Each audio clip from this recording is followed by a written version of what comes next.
रेशम पौधा होता है। इसके तने में कई शाखाएं होती हैं और ये पौधा 20 से 30 सेंटीमीटर ऊंचा होता है। प्रत्येक शाखा 2 से 3 उप शाखाएं होती हैं और ये शाखाएं समान ऊंचाई लेती हैं।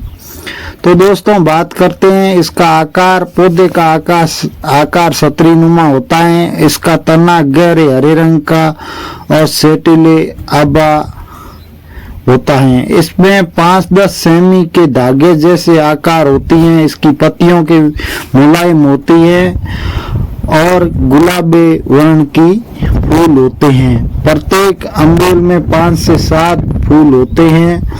अब बात करते हैं भारत में जीरे की खेती कहाँ कहाँ की जाती है। और देश की 80% जीरे की खेती राजस्थान और गुजरात में की जाती है।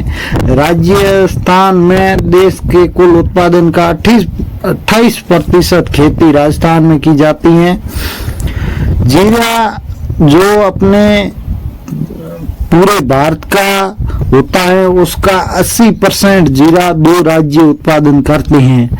इसमें औसत बात करें उपज की तो 380 किलोग्राम प्रति हेक्टेयर राजस्थान में होता है और गुजरात में 550 किलोग्राम प्रति हेक्टेयर इसकी फसल हो जाती है। इसमें क्या है कि गुजरात की मिट्टी अच्छी है इसलिए राजस्थान की मिट्टी थोड़ी कमजोर है तो जीरे का उत्पादन प्रति हेक्टेयर की दर से कम होता है। अब बात करते हैं जीरे में पाए जाने वाले विटामिन के बारे में। इसमें iron, copper, calcium, potassium, magnesium और जिंक, मैग्नीशियम जैसे मिनरल का अच्छा सोर्सेस हैं और विटामिन ई, ए, सी और विटामिन डी की भी खासी मात्रा इसमें पाई जाती है। जीरे की उन्नत किस्मों की बात करते हैं दोस्तों। RZ19 किस्म है जो 120 से 125 दिन में पक के तैयार होती हैं और इसका 9 से 11 क्विंटल प्रति हेक्टेयर उत्पादन होता है और ये सासिया और झुलसा रोग कम लगता है।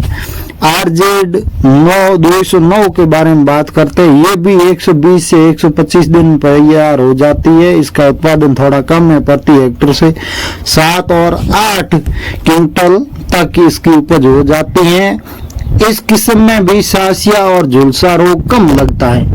फिर करते हैं GC4 की जीरे की किस्म है जो 105 से 110 दिन में पक के तैयार हो जाती है। इसके बीज बड़े आकार के होते हैं और इसमें 7 से 9 क्विंटल तक उत्पादन देने की प्रति हेक्टेयर क्षमता है और ये उकटा रोग के प्रति संवेदनशील है। इसमें उकटा रोग नहीं होता है।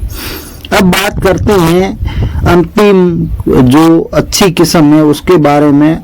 RZ223 है। ये किस्म 110 से 115 दिन में पक के तैयार हो जाती हैं और जीरे की उत्पादन क्षमता 6 से 8 क्विंटल प्रति हेक्टेयर हो जाती है और ये भी किस्म है जो उकटा रोग के प्रतिरोधक। इसमें तेल की मात्रा काफी अच्छी है, 3.25% होती है। अब बात करते हैं दोस्तों जीरे की खेती में पूर्ण जो महत्वपूर्ण बातें हैं उनके बारे में। जीरे की बुआई कब होनी चाहिए वो बात करते हैं। जीरे की खेती के लिए उपयुक्त समय जो माना जाता है नवंबर माह के मध्यम का होता है। इस हिसाब से जीरे की बुआई 1 से 25 नवंबर के बीच कर देना चाहिए और जीरे की बुआई छिड़काव विधि से करनी चाहिए और कल्टीवेटर 30 सेमी के अंतराल से पंक्तियां बनाकर भी आप जीरे की बुआई कर सकते हैं, क्योंकि ऐसा करने से जीरे की फसल में सिंचाई करते हैं और खरपतवार निकालते हैं उसमें अच्छी कोई समस्या नहीं होती है। जीरे की खेती शुष्क और साधारण ठंडी जलवायु में अच्छी होती है। बीज पकने की अवस्था में अपेक्षाकृत गर्म शुष्क मौसम होना चाहिए, 30 डिग्री सेल्सियस तक होना चाहिए और इसकी बुआई करते हैं इन्हें जब अच्छा तापमान होता है 27 से 28 डिग्री और रात का तापमान 19 डिग्री होना अच्छा रहता है और अच्छी फसल हो जाती है, अंकुरण अच्छी होती है। तो दोस्तों बात करते हैं जीरे की खेती करने का तरीका कैसे करें।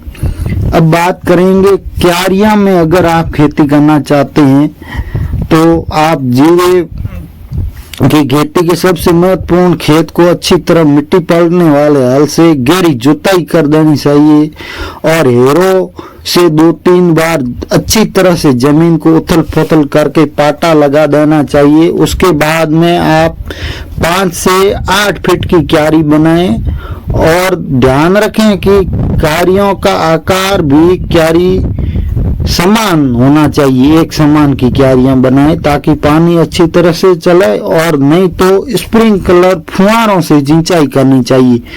2 किलो बीज प्रति बीघा के हिसाब से आप बुआई कर सकते हैं। 2 ग्राम कार्बन डाइजम नाम का जो दवाई आती है उससे बीज को उपचारित करके आप बुआई करें। 30 सेमी दूरी कतार से कतार रखनी चाहिए जीरे की, और सीड ड्रिल से आसानी से आप बुआई कर सकते हैं। अब बात करते हैं जीरे में खाद और उर्वरक की। दोस्तों, बुआई से 2-3 सप्ताह पहले गोबर की खाद 10 टन प्रति हेक्टर के हिसाब से आप डाल दें। 20-25 किलो आप जो प्रति हेक्टर दर से कुनाल फोर्स जो आता है 1.5% वो पाउडर प्रति हेक्टर 20 से 25 किलो डाल दे ताकि दीमक की समस्या नहीं आए। खरीफ की फसल से 10-15 टन जो अपने होती हैं गोबर की खाद, उसके बाद में 30 kilo nitrogen, 20 kilo phosphorus, 15 kilo potash देना प्रति हेक्टर की दर से बिल्कुल अच्छा रहेगा और पूरी जो जीरे में उर्वरक की जरूरत है वो पूरी हो जाएगी। शेष नाइट्रोजन जो होती है वो 30 से 35 दिन के बाद में देनी चाहिए 20 किलो की दर से आप, और इसमें सल्फर भी देनी चाहिए 15 किलो तक।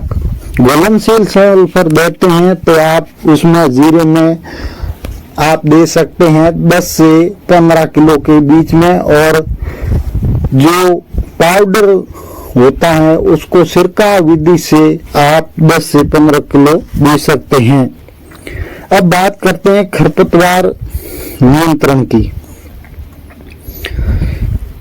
बीज बुआई के तुरंत बाद सिंचाई कर देनी चाहिए और उसके 8 से 10 दिन बाद दूसरी सिंचाई करनी चाहिए, और उसके बाद में 3 सिंचाई 3 दिन के अंतराल से करनी है ताकि उर्वरक क्षमता जो होती है बीज का वो फसल उगने में कोई प्रॉब्लम न हो। तो दोस्तों, खरपतवार के लिए आप जो पेंडामिथलिन आती है वो खरपतवार नाशक 1 किलोग्राम सक्रिय तत्व प्रति हेक्टर में 500 लीटर पानी में घोल बनाकर समान रूप से छिड़काव कर देना चाहिए, और इसके 20 दिन बाद जब फसल 25 से 30 दिन की हो जाती है तो एक बार निराई गुड़ाई कर देना चाहिए। तो दोस्तों, इसमें बात करते हैं जो वार्षिक फसल चक्र है वो अपनाना बहुत जरूरी है। जीरे में अगर आप अच्छा उत्पादन लेना चाहते हैं तो फसल चक्र जरूर अपनाएं, जिसमें 1 साल मूंग, गेहूं, बाजरा, जीरा 3 वर्षीय फसल चक्र अपनाना अच्छा होता है।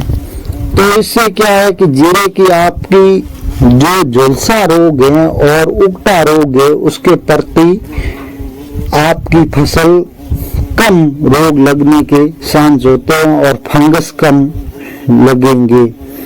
अब बात करते हैं इसकी कटाई कब करें। जब बीज पौधा भूरे रंग का हो जाए तब फसल पूरी तरह पक के तैयार है, तुरंत इसकी कटाई कर लेनी चाहिए। पौधे को अच्छी प्रकार से सुखाकर थ्रेशर में मडाई कर दाना अलग कर लेना चाहिए। दाने को अच्छे प्रकार से सुखाकर भी साफ बोरे में भरकर इसका भंडारण करना चाहिए। अब बात करते हैं प्राप्त उपज और लाभ। बात करें इसके प्राप्त उपज की तो जीरे की औसत उपज 7 से 8 क्विंटल प्रति हेक्टर हो जाती है। जीरे में लगभग 30 से 35 हजार प्रति हेक्टर का खर्च आता है, और जीरे के दाने का भाव आज के समय में बात करें तो 1 किलो के 600 रुपये प्रति किलो के हिसाब से हैं, तो 60,000 प्रति क्विंटल 4 लाख प्रति हेक्टर के हिसाब से पैदावार मिल जाती है। अगर आप दूसरी फसल बोओगे तो इतना अच्छा मुनाफा नहीं होगा। जीरा राजस्थान के बाड़मेर, जैसलमेर एर, जालोर तीनों जिलों में अच्छा होता है। तो धन्यवाद। हमारा वीडियो कैसा लगा जरूर हमें बताएं, आपका सुझाव हमारे लिए महत्वपूर्ण है। और आपको हमारी जानकारी कैसी लगी, नए हो तो हमारे YouTube चैनल को सब्सक्राइब कीजिए। धन्यवाद। ऐसी जानकारी हम किसानों के लिए लाते रहेंगे। धन्यवाद।